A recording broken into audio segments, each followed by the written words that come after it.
หลังจากเรียนจบมัธยมแล้วพระอาจารย์ก็เลยรวบรวมปึ้มที่เอามาจากมสเหล่าสุริยะถ้าจะไว้นำพระอาจารย์ก็จะบ่มีประโยชน์หยัง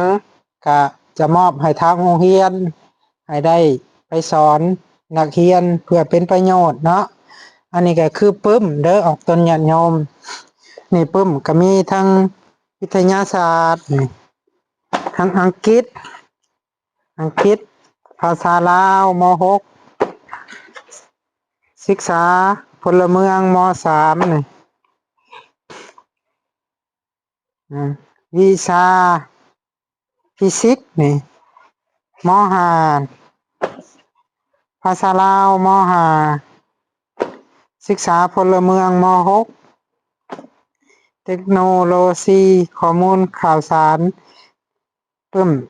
เทคโนโลยีข้อมูลข่าวสารนี่ม.2 ภาษาลาวม.2 ชีววิทยาชั้นมัธยมปีที่4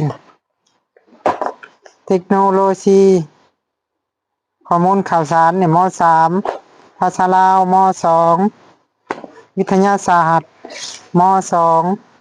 วรรณคดีม.2 คณิตศาสตร์ม.2 ก็รวบรวมปึ้มจำนวน15หัวออกตนญาติโยมถ้าผู้ใดเลื่อนมาเห็นคลิปนี้ขอจงมีแต่ความสุขความเจริญหายทุกข์หายโศกหายโรคหายภัยหายพยาธิโรคาหากติดตามคลิปต่อไปในเด้อออกตนญาติโยมเด้อ